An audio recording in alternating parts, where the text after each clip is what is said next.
ಅವನಿಗೆ ಸಿಕ್ಕಿದೆ ನನಗೆ ಸಿಕ್ಕಿಲ್ಲ ಎಂದು ಅಸೂಯೆ ಪಡೆದ ಏಕೈಕ ಪದವಿ ಅಂದರೆ ಮರಣ ಒಂದೇ ಅನಿಸುತ್ತೆ. ಪರಿಚಯದ ಹೊಸದರಲ್ಲಿ ಎಲ್ಲವೂ ಸುಂದರ, ಬಿಡುವಿಲ್ಲದ ಮಾತುಕತೆ, ಮುಗಿಯದ ಕಲೆ, ನಿಲ್ಲದ ಸಂದೇಶ, ಪ್ರೀತಿ, ಕಾಳಜಿ, ಆದ್ಯತೆ. ಸ್ವಲ್ಪ ಸಮಯದ ನಂತರ ಯಾವುದೂ ಮೊದಲಿನಂತೆ ಇರುವುದಿಲ್ಲ. ಕಾರಣ ಇಷ್ಟೇ, ಬದಲಾವಣೆ ಜಗದ ನಿಯಮ. ದುರಹಂಕಾರ, ಅಹಂಕಾರ, ಅಧಿಕಾರ ಯಾರಿಗೂ ಶಾಶ್ವತವಲ್ಲ. ಇದು ಕೇವಲ ಸಮಯವಿದ್ದಾಗ ಮಾತ್ರ. ಇದು ಜೀವನ ಸತ್ಯ.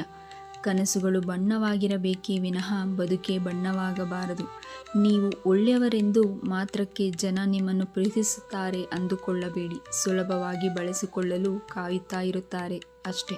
ಎಷ್ಟೇ ಒಳ್ಳೆತನ ಇದ್ದರೆ ಏನು, ಜನಕ್ಕೆ ಇಷ್ಟ ಆಗೋದು ದುಡ್ಡು ಇರೋರು ಮಾತ್ರ. ಜೀವನದಲ್ಲಿ ತಾಯಿಯ ಜೋಗುಳ ಎಷ್ಟು ಶ್ರೇಷ್ಠನೋ ತಂದೆಯ ಬೈಗುಳ ಕೂಡ ಅಷ್ಟೇ ಶ್ರೇಷ್ಠ. ಪ್ರತಿಯೊಬ್ಬರ ದುಃಖದಲ್ಲಿ ಭಾಗಿಯಾಗುವ ವ್ಯಕ್ತಿ ಯಾವಾಗಲೂ ತನ್ನ ಸ್ವಂತ ದುಃಖದಲ್ಲಿ ಭಾಗಿಯಾಗಿರುತ್ತಾನೆ. ಮಾತು ಕಹಿಯಾಗಿದೆ, ಆದರೆ ಇದೇ ವಾಸ್ತವ ಸತ್ಯ. ದಿನದ ಆರಂಭದಲ್ಲಿ ಅನಿಸುತ್ತೆ ಹಣ ಇದ್ರೇನೆ ಜೀವನ ಅಂತ, ಆದರೆ ಸಂಜೆ ಮನೆಗೆ ಬಂದಾಗ ಅನಿಸುತ್ತೆ ನೆಮ್ಮದಿ ಇದ್ರೇನೆ ಜೀವನ ಅಂತ.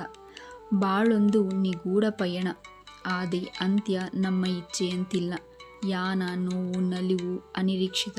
ಭಗವಂತನ ಜ್ಞಾನದಿಂದ ಭರವಸೆಯಿಂದ ಬದುಕಿ. ಪ್ರತಿ ಕ್ಷಣ ಇರುವೆ ಯಾರಿಗೆ ಕಚ್ಚಿದ್ರೂ ಸಾಯೋದು ಇರುವೆ ಎಂಬುದನ್ನು ಅರಿತಿರುವ ಮನುಷ್ಯ ಇನ್ನೊಬ್ಬರಿಗೆ ಕೆಡಕನ್ನು ಬಯಸಿದರೆ ತನಗೆ ಕೆಡಕು ಉಂಟಾಗುತ್ತದೆ ಎಂಬುದನ್ನು ಮಾತ್ರ ಅರಿಯುವುದಿಲ್ಲ. ಎಲ್ಲರೂ ನಮ್ಮವರೇ ಎಂಬ ಭ್ರಮೆ ಬಹಳ ಇತ್ತು. ಹಿಂದೆ ತಿರುಗಿ ನೋಡಿದಾಗ ನನ್ನ ನೆರಳು ಮಾತ್ರ ಇತ್ತು. ಕಷ್ಟ ಆದರೂ ಪರವಾಗಿಲ್ಲ, ನೋಯಿಸಿದವರ ಮುಂದೆ ಚೆನ್ನಾಗಿ ಬದುಕಬೇಕು. ನಾಳೆಯ ಒಳಿತಿಗಾಗಿ ಇಂದಿನ ಕೆಲ ಸಮಯವನ್ನು ಮೀಸಲಿಡುವುದು ತಪ್ಪಲ್ಲ, ಆದರೆ ಬರೀ ನಾಳೆಯ ಚಿಂತೆಯಲ್ಲಿ ಇಂದಿನ ಸಂತೋಷವನ್ನು ಕಳೆದುಕೊಳ್ಳುವುದು ತಪ್ಪು.